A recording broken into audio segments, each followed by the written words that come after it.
it is time to start our city council meeting. Well, it's general government. The first and only one for it's our last meeting in general for city council for 2021 before we move on to 2022. Amy, I saw you pushed your button. Did you have anything? Okay. Well, with that, I just want to say thank you, council and staff, for being here during the holiday season, and also for the representatives for the UTVs. And that is first on our agenda, and would like to invite our staff to get us started on that conversation. Please. After we do the attendance. Thank you. Councilmember Dennehy? Here. Councilmember Gonzalez? Absent. Councilmember Jaquez? Absent. Councilmember Reed? Here. Councilmember Schmischer? Here. Councilmember B. Smith? Here. Mayor Pro Tem Hamrick? Absent. Mayor Smith? Here. All right, staff, now we are ready for you. All right, the first item on the agenda tonight is the UTVs, utility terrain vehicles. This was brought forward by a citizen group who's present here tonight, but they brought it forward as something that should be allowed on the city streets.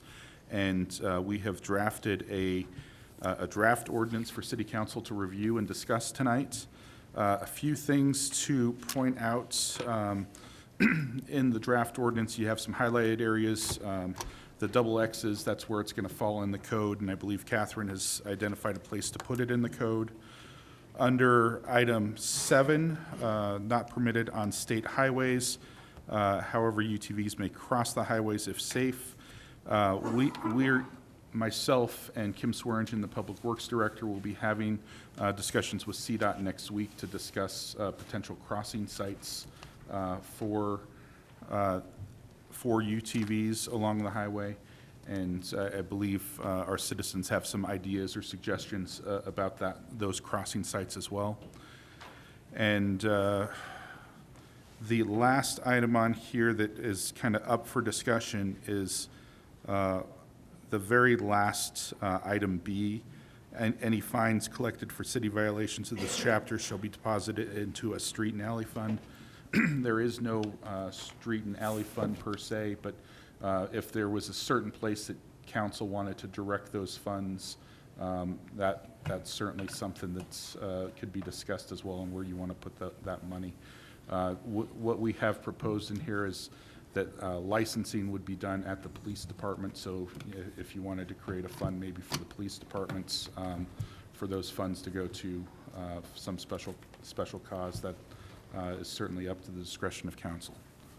So with that, happy to answer any questions, and I know we have members of the public here ready to speak as well.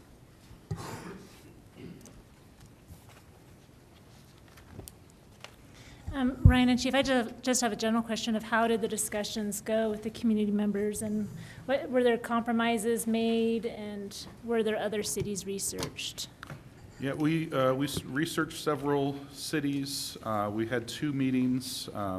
The first meeting, both the chief and Kim Swearingen, Public Works, were present, as well as our council representatives. The second meeting was kind of to tie up some of those loose ends. We've had a couple changes since that regarding definitions. Previously, we had defined the definitions in the ordinance itself. The attorneys made a recommendation to use the definitions in Colorado Revised Statute, as well as some organizational changes. But overall, I think the conversations were positive.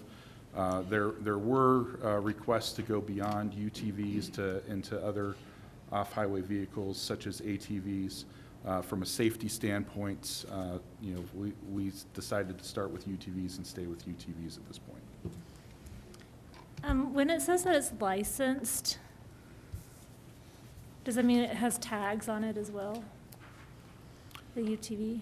I don't know that we specifically said tags or a sticker of some kind, but definitely making sure that they pay that license fee and have some type of symbol to signify that it has been licensed.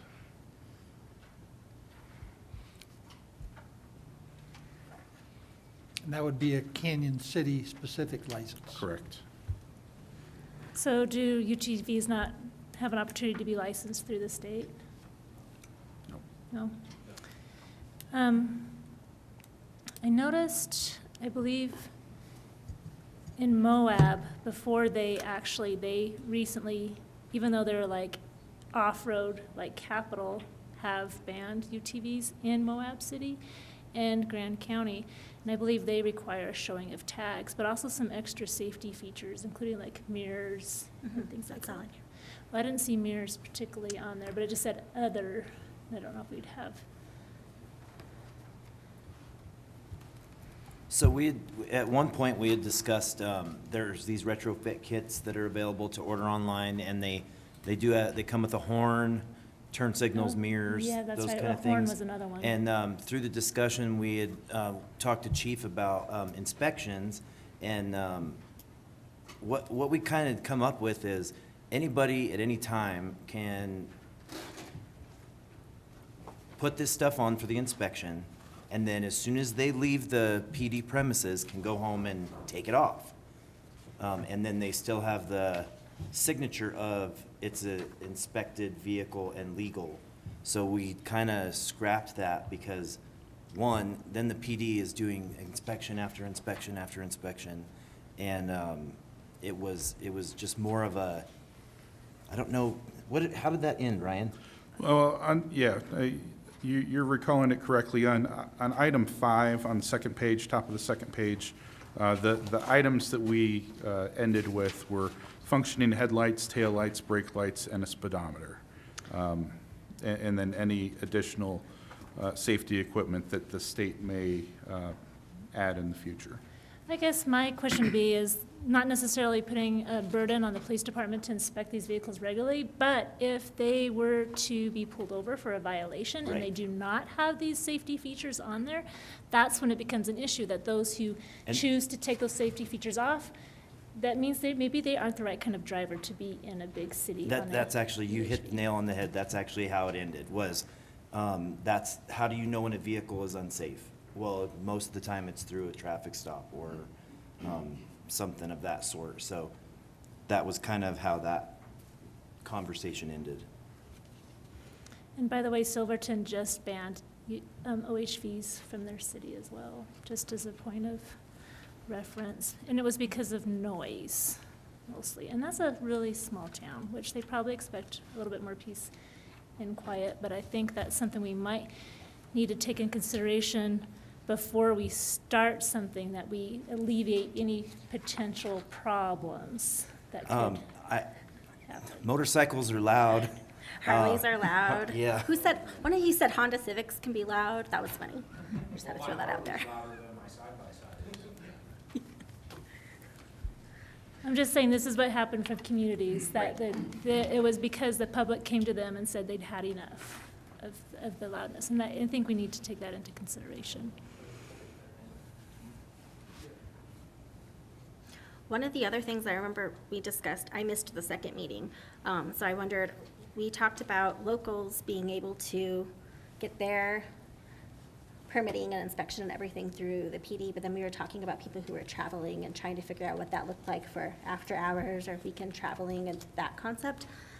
I read through here, maybe I missed that piece, but I didn't see it in here, anything about that in here. So where do we leave that off at? Because we were talking about being able to essentially, when someone was traveling, let's say they were just coming for the weekend, obviously we're not gonna, we don't want this to be a burden on staffing more and things like that at the PD or having to create special appointments and things like that. But when you're coming through, you have your, your RV, your TV, all those things to be able to go online somehow and be able to pay and like print or have proof, like whether it's on your phone or something like that, like a PDF or something on your phone, to be able to show that you paid for like a 1-day pass, for example, or a 2-day pass or something like that.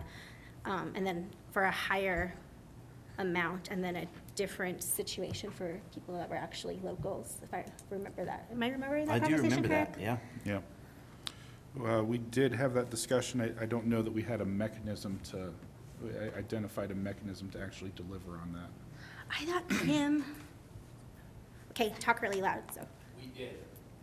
Originally, we had talked about putting it on a website Yeah. that we were gonna make, and then there was a link that you could hit, and then right there, that link would take you to be able to go and fill the proper paperwork out for the And I police thought department. Kim said that, I thought Kim said that there was something that was already kind of in the works that might be able to help facilitate that. With Public Works?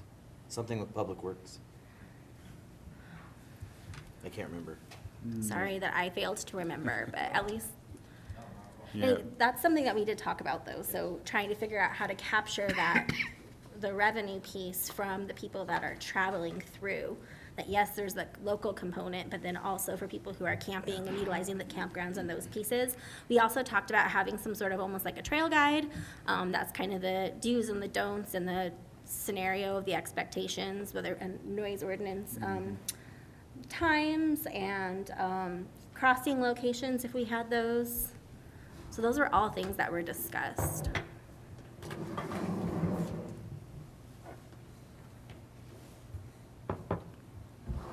I believe the gavel has just been passed here. It's yours. Thank you for that, Mandy and Amy. Thank you, Mayor Pro Tem. Just going back to the noise question for a minute, I feel like in the first meeting or first conversation, first general government meeting that we had about this, there was something that could be included in terms of noise suppression or in terms of noise, kind of mitigating that issue before it actually becomes a problem. But I didn't see that in here either, and I wasn't sure if that was part of the two conversations that y'all had. You're going to have to remind me, because I know we talked about mufflers. You might want to come up to the microphone here. So when you purchase these things from the manufacturer, when you guys go in to purchase them, the exhaust that you get on that vehicle from the time of purchase is by far the quietest you're going to get. I was talking before, I had purchased a aftermarket exhaust, cost me $700. I had it on my machine for 2 days. I took it back off because it was here, we're here today, and it was too loud, you know, so we took it off. And I mean, that's where we don't have a noise ordinance for Harley, for motorcycles. We don't have it for cars. We've been asked by citizens to. Totally understand that. But I'm just saying we don't have anything at the moment. And I mean, my machine is by far quieter than a Harley that I ride to work every single day.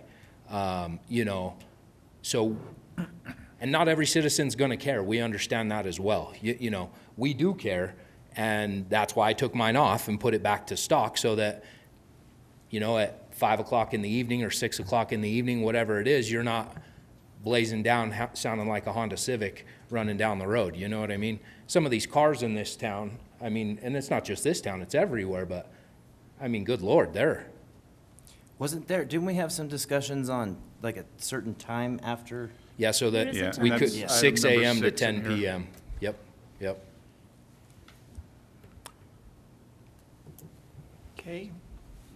Oh, sorry. Yes, go ahead, Just please. as the follow-up, I'm Sure. wondering if it might be worth looking at kind of only stock muffler systems would be permitted, like no aftermarket modifications as a potential way to mitigate that sort of problem. Tim?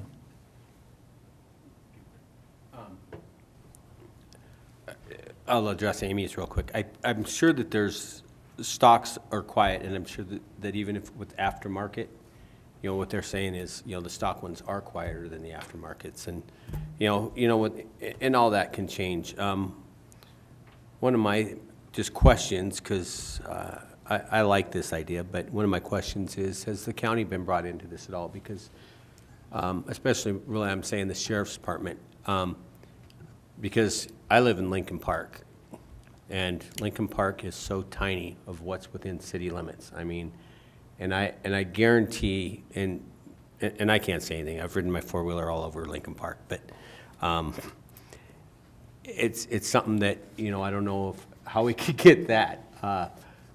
That was before I was on council too. So there was discussions about the county, and because the county is so much larger than the city, this group decided to start with the smallest form of government and then step up. Currently, Florence does have a legalization of UTVs, and Silver Cliff, West Cliff, and the whole thought process was to be able to ride from county to county,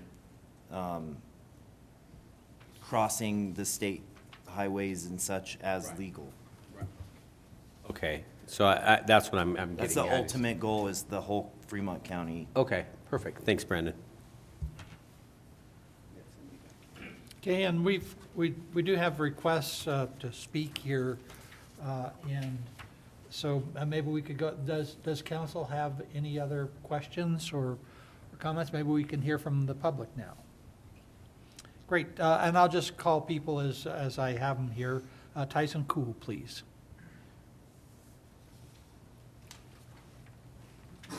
So I basically just have some clerical questions on the law that, how this is written. So I guess the, in section XX in prohibited acts, the miles per hour, 25 miles per hour limit, I think that would be more of a burden than it would be a safety thing for these, because these machines go 80 miles an hour.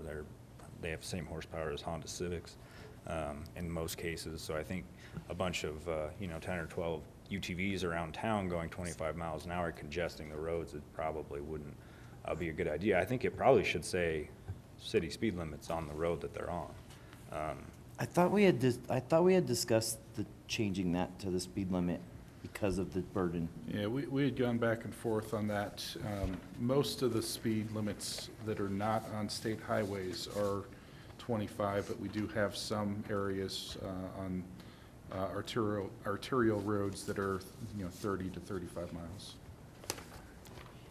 One other thing was section C of prohibited acts. Does that mean does that legal mean that you cannot let anybody else use your machine or rent, or I didn't really understand the verbiage of that. It doesn't seem clear what that means.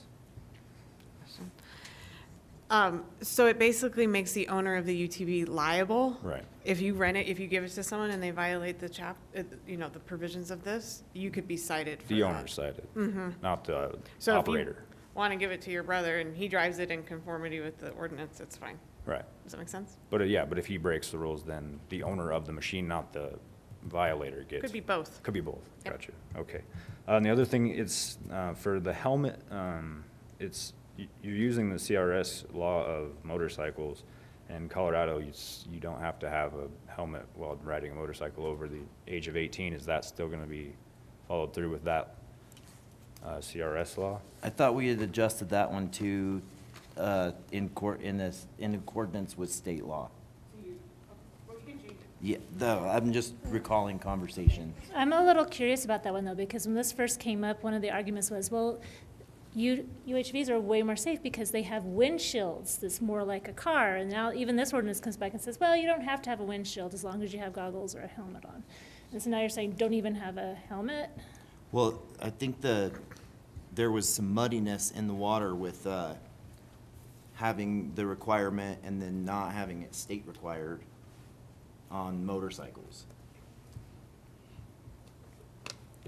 Yeah, it's law. You don't have to have a helmet. You just have to have eye protection, which I think Yeah. is probably a smart idea in side-by-sides as well, to have eye protection. One other thing on the headlights, taillights, I mean, almost every machine comes factory with headlights and taillights, high beams, low beams, switchable rear taillights. My machine actually has turn signals front and rear. They're switchable on my dash. I have a glass DOT windshield, which it's a little overkill. You can have a plastic carbonate one. But I think there shouldn't really be the need for turn signals as there isn't for motorcycles. You can hand signal right out the side of the machine if you don't have those. But headlights and taillights are definitely, I think and a speedometer is probably where that should stay, I think, because it's going to burden the police department to have all these inspection after inspection. Like Brandon said, go to get it inspected and then go home and take it all off. I think that's pretty much all I had. Thank you, guys. So if I can just clarify that helmet use portion. So it's matched up to the motorcycle law. So that's why it says Awesome. unless there's like a child restraint, so it's only dealing with The child. a child, yeah. And that's what we had discussed. Okay. Okay, now we have Mark. And I'm not going to take a stab at your last name there, Eric. Mark, sorry. It's simple, Eric. Eric, That's thank you. all. Yeah, it looks a lot more difficult than it is. I mean, we all kind of have the same things. So I mean, it's just, you know, like the street crossings, crossing of the highways. You know, we kind of all are under the assumption it should be wherever there's stoplight, street lights, stoplights. You know, that's where it should be allowed to cross the highways. You know, you might have people complain, well, to get to a gas station, I have to go around 4 blocks in order to do that. Well, that's too bad. That's just what it is. You know what I mean? That's the safest place to cross. Then you don't have people trying to race traffic or anything like that. You know, we have enough of that just with our cars, much less with these UTVs. I mean, that would probably be the most simple, you know, way to stop that. You know, you have to cross at a light, period, end of story. Can't be on the highways. You know, the speed limit thing, like we talked about, you know, it's just, again, like another person stated, I mean, I have ridden my side-by-side on the road. I've been doing the speed limit and been passed in town. You know what I mean? So we're not trying to be able to go faster. I mean, 25 to 35 in these things is not going to vary on us either way. It's just we're honestly trying to look at the whole big picture here, and so that, you know, we already have enough problems for the police department to deal with. We don't need to add to them. And we understand that by adding this, we are adding a little bit to them. So we're trying to do it the best way possible so that everybody's, you know, on the same page. You know, and we understand that there's a lot of concerns. Most of the concerns that we've seen so far on Facebook and everything else is because they just don't have the knowledge. Moab, actually, by the way, they have not gotten rid of side-by-sides. I'm in Moab probably 3 times a month. Well, you can take a trailer to a trailhead. Well, they're still giving plates. I have a plate for mine that I got from Utah in Moab. Yeah, you just can't do it in town. So the big organizations, unless this has not been passed. It has not been passed. It could still be the Yeah, battle they've been stages. battling that for the last 6 years. But, I mean, it is an inconvenience, and we do understand that certain people just don't like the idea of it. And, I mean, if there's any questions on what, you know, any of that can be, we can bring a machine so that you guys can see it. We want this to be safe and to work. You know what I mean? We're not just trying to be selfish and, well, I want to be able to ride my machine. No. But, I mean, I have a lower-end machine I paid $20-some thousand for. Some of these other machines, you know, they're $30,000, $40,000. So these people that are spending that kind of money aren't, you know, I don't know what the right word is. Irresponsible. Sorry? Irresponsible. I mean, we are, to a point, you know what I mean? But not, you know, we're not picking these things up for $500, you know, $1,000 and ripping them down the road. I mean, we spend a lot of money on these things. And, you know, I don't drive mine around like a maniac. None of us do. You know, so we want to keep this civil and do everything that we could possibly do. You know, as far as the people online, you know, coming into town, I mean, I have people that we can set the websites up for. You know, we can make this all, you know, we don't expect you guys to do everything, and this was part of the conversation that we had. I mean, I have a gal that can do all that. She can set, they can click on it, you know, the money goes right to wherever you got, you know, it's your guys' site, but it makes it simple and easy. And then we also talked about putting up billboards, and I said I would pay for those to bring it to everyone's attention. You know, if you want to do this, this is where you have to go to do this. And education. And then, yeah, and we would have on there every single thing as far as the laws and everything and the regulations and what's expected of you while you're here doing that, you know. So we're here for whatever to make it, I mean, honestly, the easiest on them as we can, because we don't want this to pass and then it's an absolute disaster. You know, I mean, we want to set this up for success, not for failure. Just for a side note, in Moab, the ordinance was passed in January of 2021. Okay. So it has passed. And what is the ordinance in Moab? Prohibition. It's a prohibition of ATVs in town, but they can be on a trailer and taken to a trailhead. Is it ATV or UTV?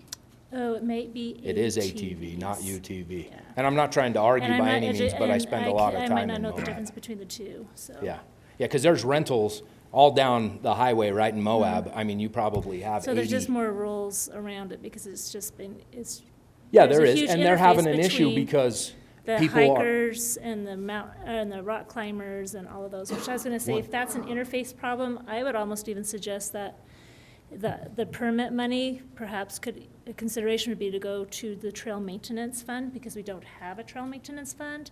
And if Keep you. outdoor stuff with outdoor And stuff. keep outdoor stuff with outdoor stuff, kind of thing. Yeah. Especially idea. if And there's we're actually part of a some group interfacing that, between them that is negative, this is a positive I gesture. guess I'm not seeing where the interfacing is, because we're talking about driving them on city streets. not Correct. on additional trails. Because they go to Correct. trails. Sorry. and which to we the do, country roads. but we already have Yeah. a group that goes throughout Colorado that cleans up the trails that costs absolutely no one any money other than us. We pay for the fuel, we pay for the tools, we pay for the chainsaws, and we do it 4 times a year. Well, we have a lot of new trails in Canyon City that we've built, and now it's time for them to start being maintained, and we don't have a Absolutely. fund to do that Yeah, yet. no, I was just, Yeah. No, we were just looking at, so the money that would Yep. go to, from The permits. the permits and the. Yep. Any tickets or any- tickets yeah, would go towards, absolutely. towards maintaining trails. I Yep. think that's a great idea. yeah. Okay. Thank you. Yes, Amy? Thank you, Mayor Pro Tem.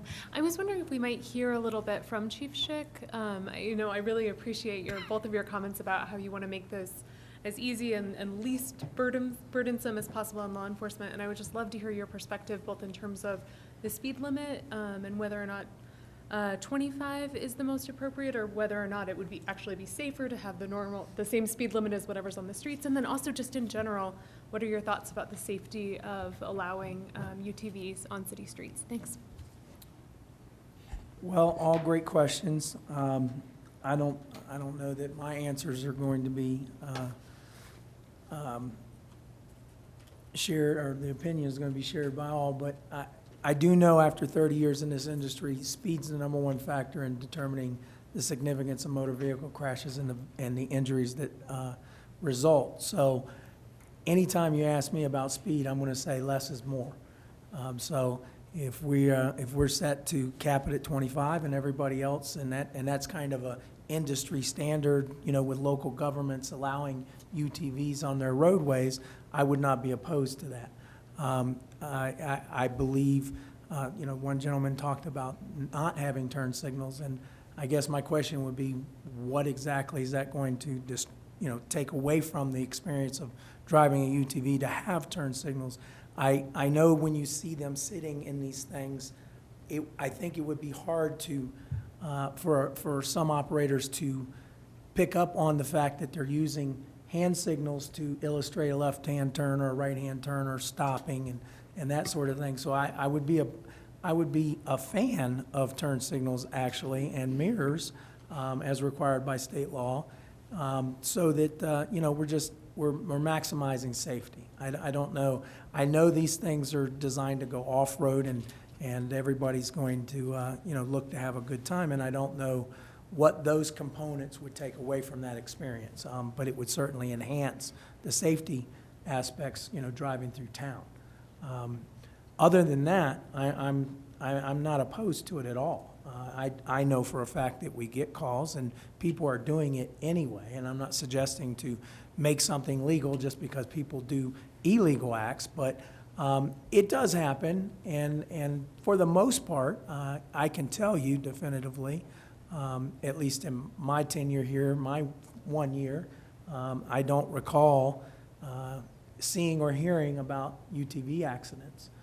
So I think I agree. I think the majority of the people that have them use them responsibly, and so that's not a huge issue.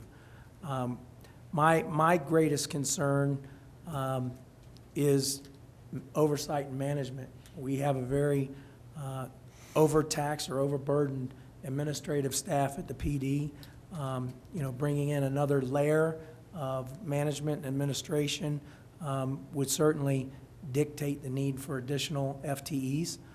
So I think that is something, as we move forward, we certainly would need to consider. And there would probably be some additional components for, our administrative systems, software, some sort of database to help manage and register, manage these registrations and produce these tags.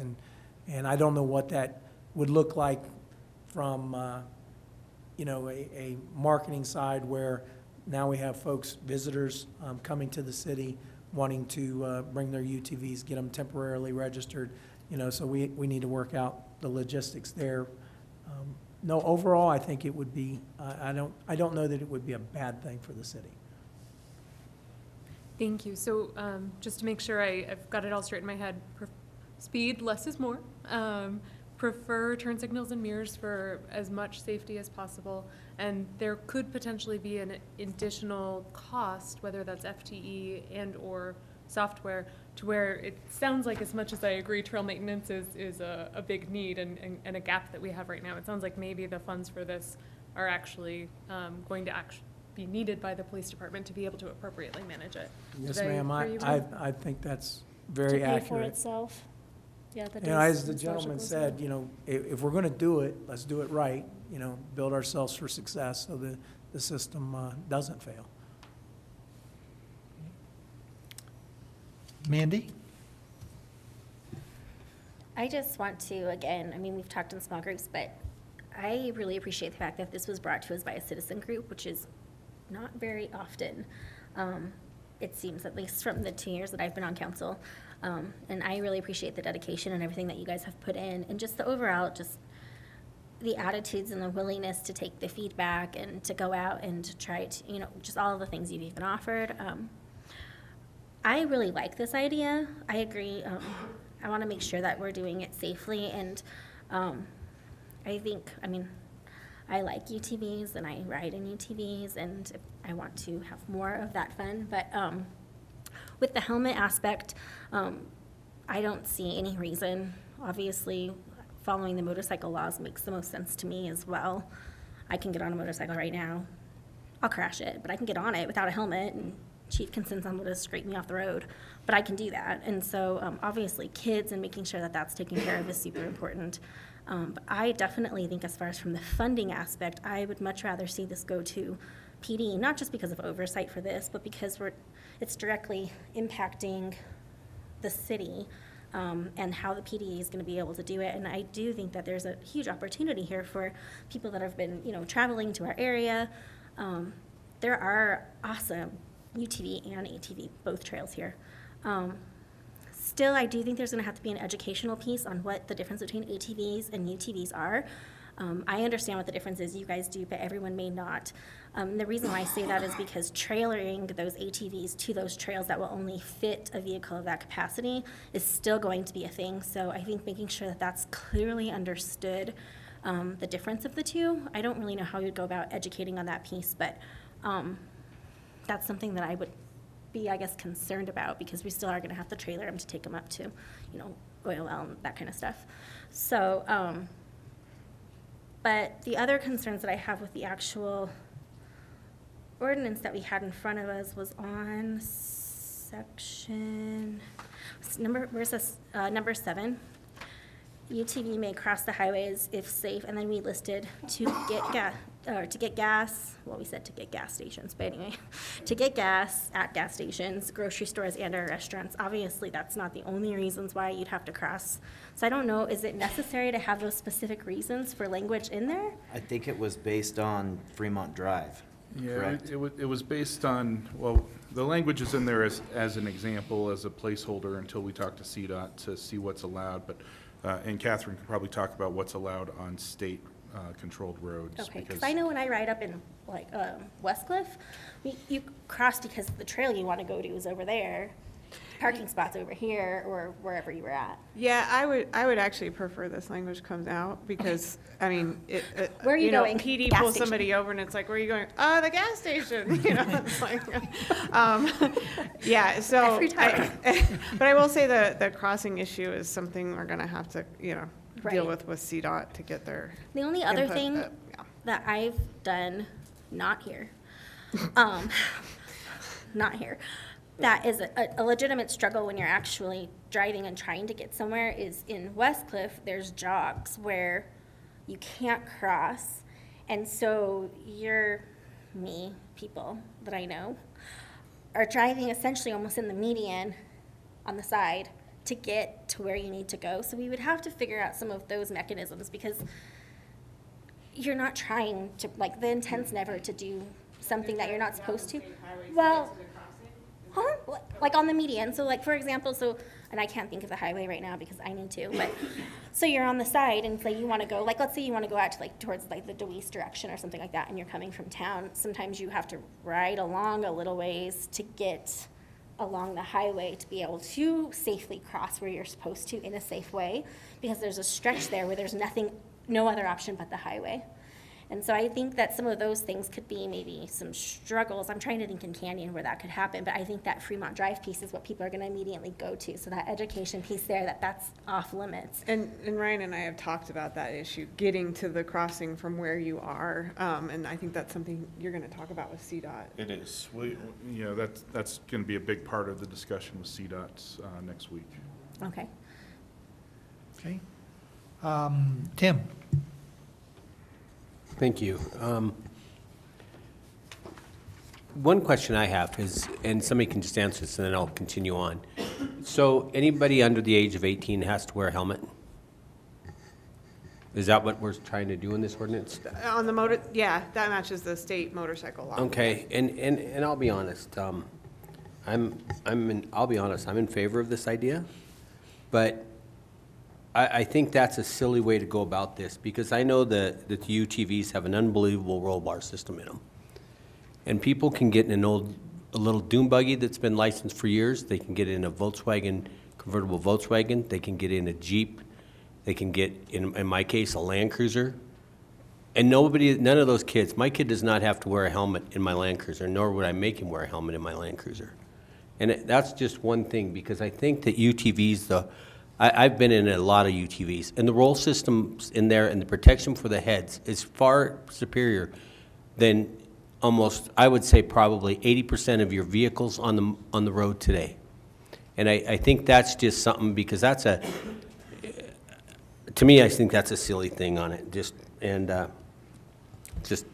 my 2 cents worth on there. Councilman Dennehy, so under Section 1, it does state that unless a passenger is properly contained in a child restraint system, so Okay. if they're in a child restraint system, a helmet is not required. Well, and we know they have to be in our state system by law anyway, so, okay, thank you.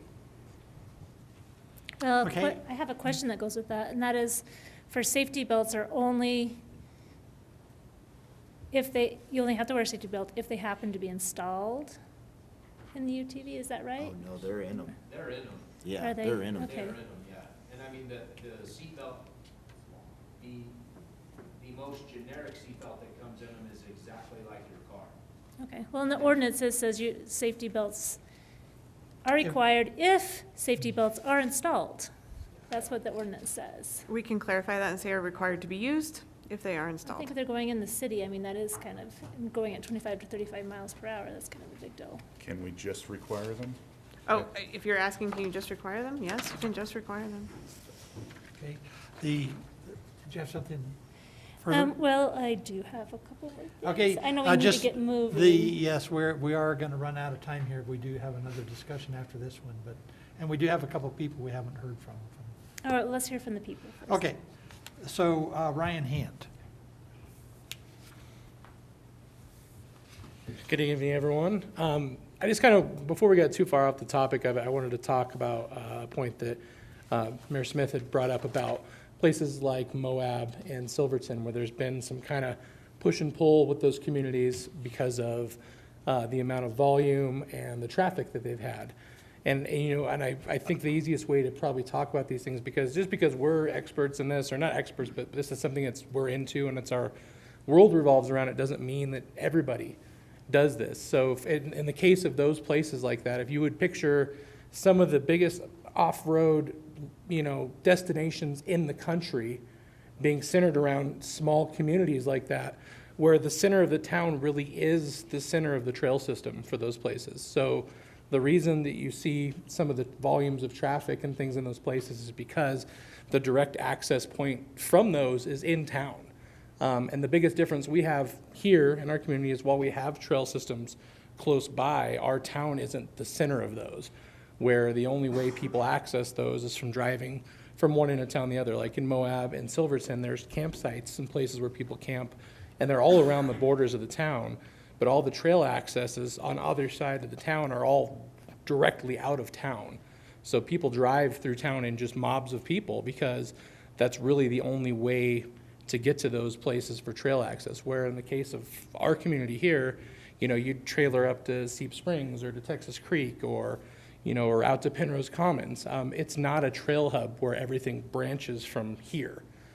So that's been the case of why they have so much traffic and noise, is because it's literally like if you pictured 10, 15 trails that went hundreds of miles that went directly out of Canyon City. That would be the equivalent of what they're dealing with there. So I definitely understand the concern that you could say there's noise and there's dust and there's dirt, but we just have a very, very different circumstance here than they do there. And I don't think it's necessarily, an apples to apples comparison, but they're just very, very different.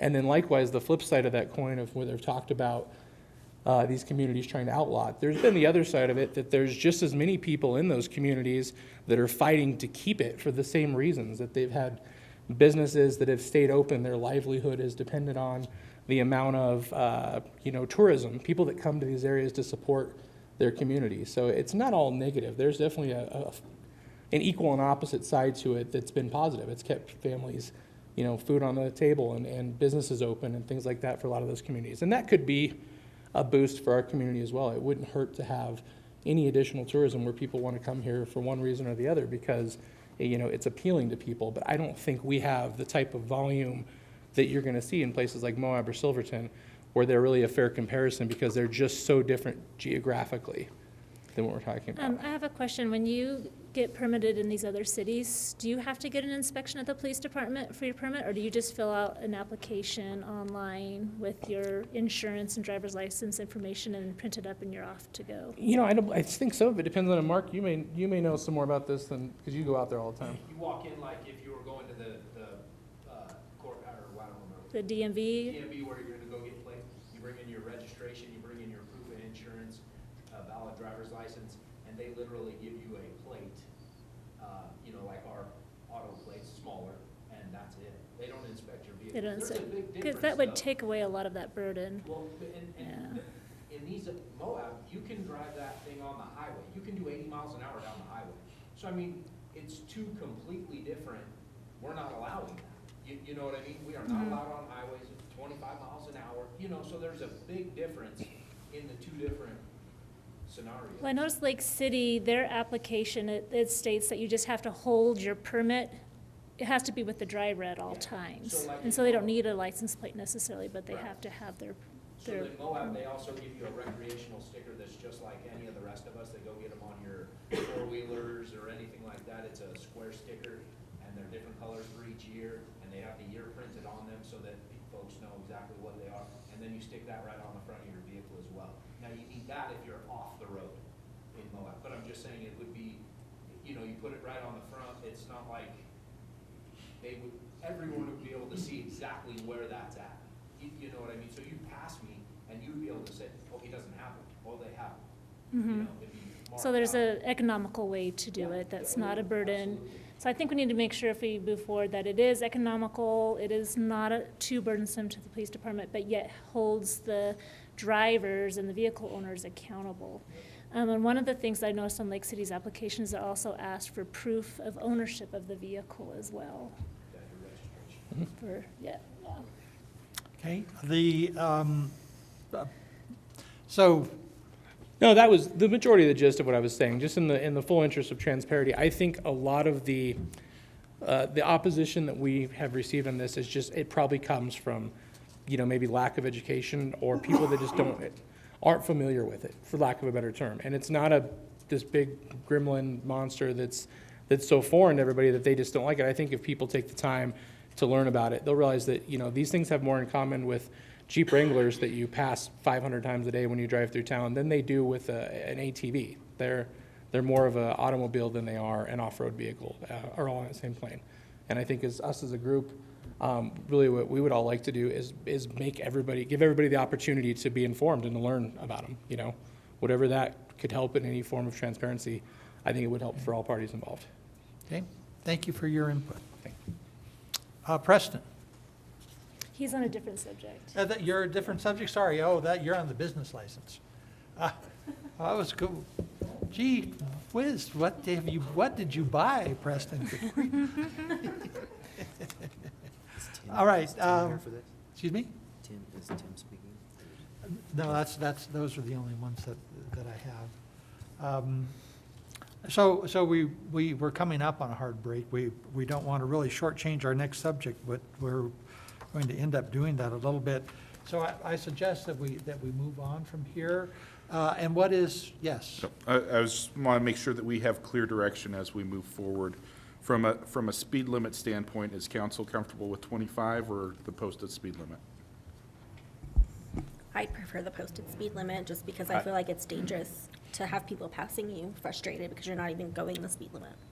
I agree with Mandy. Agree. I'm okay with posted.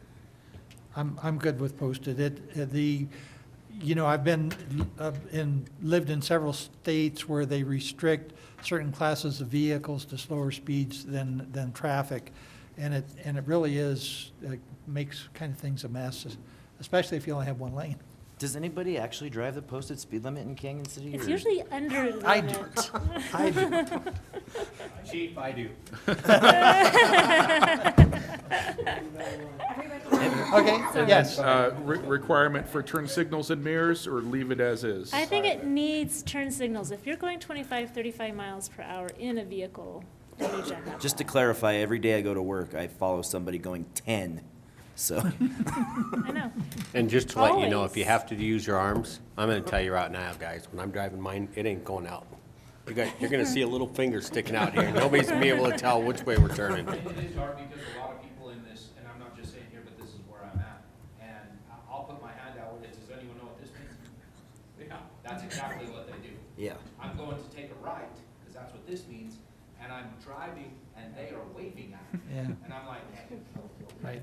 so I put turn signals on. So I mean, Yeah. we do agree with all of that. So Great. thanks for being Thank you. realistic. Okay, Ryan? And then the last big thing that I think I need direction on is, do you want something in here about noise?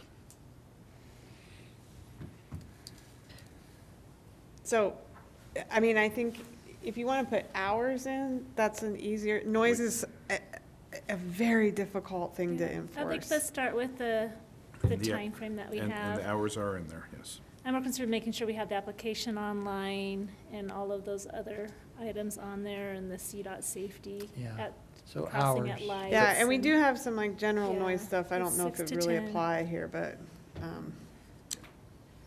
maybe some circumstances. Having a tag of some sort attached. Okay. Is that good enough then, Ryan? I'm good, thank you. All right, thank you very much. So let's shift our discussion to business licenses. Before we shift really quickly. Thank you, guys.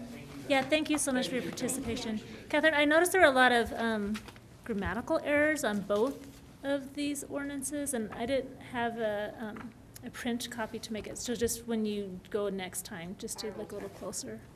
And what will be the next step then? The next step is we'll make these changes. We'll have the discussion with CDOT to figure out crossings and allowable uses of the state highway system.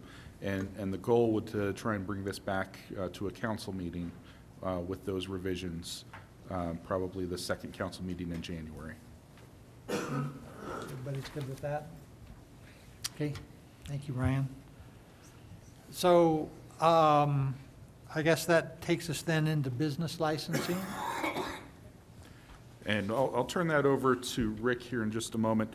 We did, last time this came before council, there were some questions about whether or not we reached out to the business community. Rick did a listening session. We're not going to have time today to go through the rest of this, but I do want Rick to be able to give that update on that listening session, and I think you have a couple people who attended the listening session that want to speak today. Great. Yeah, we held a session on December 2nd. I invited 33 people, I believe, and wanted a cross-section of business owners and those who would be affected by or helping businesses start. In other words, realtors, bankers. So we included an invitation for 33 people, 10 people appeared. And it was a good conversation. We also had a couple of staff members. The chief was there. Brandy Fowler was there because she's working with businesses all the time as well. In general, I basically prepared a PowerPoint form as somewhat of a guide for the conversation. And it explained some of the positives of it. We started off with the benefits of it, the intent behind it. And the summary that I gave you is pretty much how the conversation went. I like to start with the positives, but quite honestly, when we started the conversation, it didn't start positive. The overall reaction was negative. However, there was a lot of acceptance of the reality that we need to know this information somehow. So if we could somehow remove it from remove the punitive side of it from general businesses, they were much more favorable, or they thought of it much more favorably. Chief talked about from the public safety side, and the business owners accepted that as a real need as well, that the police department, the fire department, they need to know how to get a hold of business owners and building owners in particular. So there was a lot of good conversation about the pluses and the minuses. The biggest concern was why create something now when the city has such a bad reputation? The city's not trusted. You know the whole story about how the city just is not strong for business. When in fact we could use the data that this generates in order to help us determine what types of businesses to attract, what types of businesses would be comparable to our area, what types of businesses would be new to the area. So there was a lot of good back and forth about the pluses and the minuses. In general, not in favor of it as it's written, and I did provide a little bit of a suggestion, some suggestions in there that came out of the meeting, and possibly a new definition of business, or what it means to be conducting business, because that came up as well in terms of property owners. So. Again, there's not enough time to really go through all of this, but you have it there in front of you. Let me see if there's anything that really stands out. I'll let Preston and Mike speak to their comments because they were both very vocal in this, and both are very involved with business and potential businesses, so they come with a pretty good perspective. Okay. Preston, you want to speak to us about business?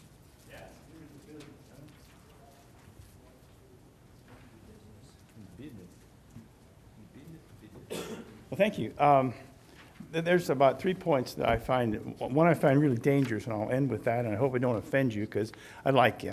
I sat up there for 4 years, and before that, 9 years on Planning Commission. Within this, it talks about my profession, which is a realtor.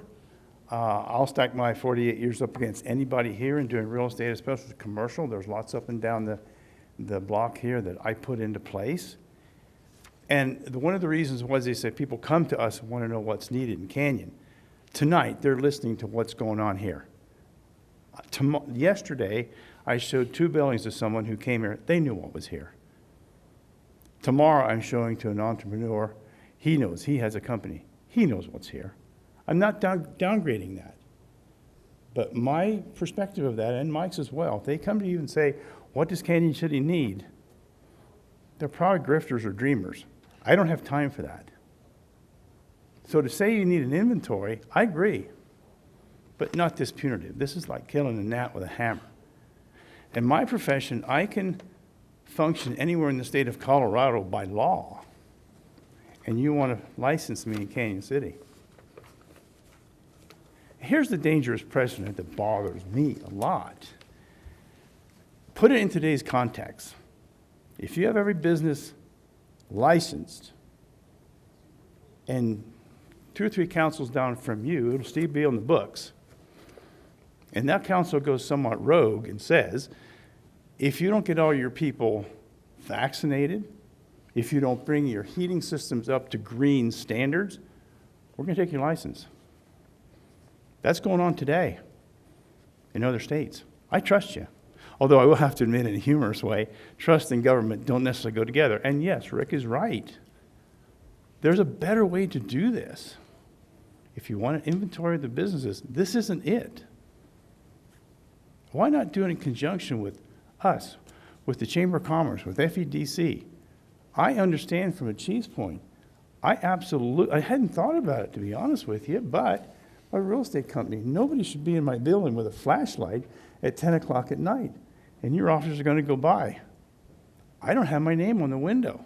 Well, I have Fremont Realty. Oh, can I say that? I'm sorry. That's not a plug. It's a, I guess I get fined, right? No. But he's right. I don't want our officers getting hurt. I want them to know what that is. So maybe you can do it in conjunction with the Chamber of Commerce, FEDC, a handful of business people, but not, this is kind of ham-handed. And that will be a benefit not only for us, but for the city. You're going to look good, I think. I have no problem with that. But you talk about taking things away for cause. What's cause? What does that mean? I mean, you read this. It has every vocation, everything. It says in here about devices and machines. My 2 copiers? What on earth are you talking about? And it talks about going back to the licensing official. If you get your license denied, you come back and appeal it to the licensing official. That's a double no. I don't like it. I see so much positive in this town that I love and have loved for 48 years to get you on a better platform, then you're going in the right direction. I thought we were. I still think we are. And a lot of that will go away, but make it positive. And I think that's the positive. Link up with, give them a stipend if you have to. You don't have to hire staff and burden Rick with this. Have them do an inventory of it. I'm in. Tell you I'll help. But not this way. I understand the businesses that collect sales tax. I know that was taken away and the state does that. So you don't have a ready record of that. I understand that. Or health and welfare, restaurants, things of that nature. Anybody that collects a retail money that comes to the city, I get the licensing there. But you know, about 40% of the sales in this town of residential sales are done from realtors out of town. What about lawyers? Catherine doesn't look. Do they have to be licensed? I don't think it's a good deal. And I am just flat. The bottom line is I'm concerned that once you get everybody licensed, and we're not around, and a few councils down the road go rogue, I would say, and say it's mandatory that you have to do this or take away your license. You can't put me out of business that way. I see a huge positive and a huge benefit for everybody here doing it slightly differently. I'm in. I'll help. Okay? Questions? Thank you. The comments or? I just have a comment, and this is just a personal thing. So my business is half service, half retail. When we had our city sales tax licenses from Canyon City, my retail suppliers would accept that as a business license when I'm trying to get products into my place. Now that I don't have that and I only have a state sales tax license, they won't accept that. They want a license that proves that I am a real business in a real city, and I struggle getting suppliers to ship me merchandise because I don't have a sales tax or a business license of any kind. But you do. I'm not saying that this is right, exactly the way it's written, and I totally agree with everything that you just said. I'm just looking at a way, and personally, that I can make operating a business easier for me, especially getting things into Canyon City, versus having to go through this whole battle over a piece of paper. Brandon, you answered your own question. Do you collect sales tax? I do collect sales Then you tax. should have a license. Well, I have a state license. Then the city, you should, because you're collecting city sales tax and giving it to the state. City has a sales tax. Correct, but I don't have a license that states. Then you should. I think you don't. should. If you have to do that, then I think you should. I don't do sales tax. Your point is that the vendor doesn't provide you with. I'm sorry? Your point is that the vendor doesn't provide you, you're having trouble getting product because you don't have. My vendor will not accept the state license, sales tax Right. license as a business license. They would accept it when it said City of Canyon City on it, but now that it's just a state of Colorado, I have to fight them every time. I think that's a unique situation, but on the other hand, I really, you know, I think, I have to think it through, if you collect sales tax, which ultimately right. will go to the city. Well, it's mainly because of wholesale pricing. They don't want to sell a wholesale Sure. pricing to somebody that may not be a legitimate But wholesaler. ultimately, you're collecting tax from somebody to give a part to the city. And I think that should have acknowledgement that you have the right to do that, and that's called a license. Correct. It I agree with should, you. but it's not working Yeah. for them. That's why there's some massaging that needs to be done to Yeah, provide the needs for For retailers. the retailers. But not be a burden, and In- an opportunity to maybe register, so if there's a break-in or a fire in a building, we know who to contact. And there's somewhere that we need to find that happen. There's a sweet And- spot and somewhere. Yeah, maybe the solution is just to, for example, the felons. Felons are referred to in, I believe it's just security companies, correct? Security guards? So each of the sections could have its own requirements, its own punitive consequences, or maybe this section, the general business section, defines it a little differently, that if you don't have a license, or Ryan and I were talking about it before, if you break code somehow, you break the law, you could lose your license or something like that, but something not quite as punitive as the entire document lays out. I You know, mean, section 5.02, I believe it was, is what really lays out for the We're- entire document. We're going to need to continue this conversation. We're not going to get through it tonight because we're actually starting to eat into URA time. So I think we need to call this session to a close. And Ryan, how would you envision then, with what Rick has gleaned from the business community, what would you anticipate would be our next step? Yeah, Rick and I have started researching, business licensing in other communities and what that looks like to see if there's something else there that we might be missing.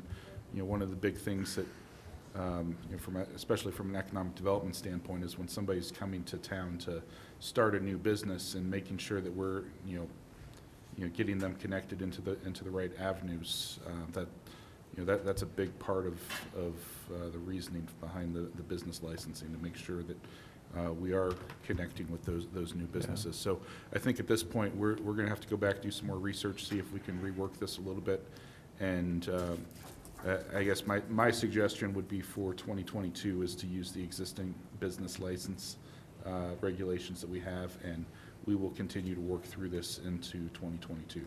So, and I would recommend that we analyze or determine what our goals are. If our goals are to help retailers get their wholesale prices through their vendors, if our goal is for emergency contacts, if our goal is to, if there's new businesses coming into town, that we help them from the beginning so they don't get too far along the process and find out, oh, by the way, I was supposed to do all these other things. So we need to establish our goals and make sure that this permit process matches those goals and doesn't go too far into the punitive or overstep of government. Agreed. As well. And I think one thing, going on Brandon's point, what we could look at, and even any of us can do this, because, I have my business license, quite a few of us have business licenses here. Get hold of the state, see if they can give us paper that says, hey, they are licensed in this community and with the state. I think that's something that should be looked at as well. Okay, I'm jumping in because otherwise I'm not going to get to. I want to say that I still want to hear the other comment, so I would really appreciate if you would come back when we talk about this again, because I want to hear. The other thing that I just want to say is, from a fundamental standpoint, anything that smells like additional bureaucracy is hindering business. And one thing that we have all learned over this past 2 years is that government has a lot of control. And so I'm not willing to give government, whether it's us sitting here or someone else sitting here, more control over livelihoods, over our families. So it definitely needs a lot of massaging. And it may not even need to be a permitting process. And with that, we'll close this meeting and take a short break while we shuffle some names around, I believe.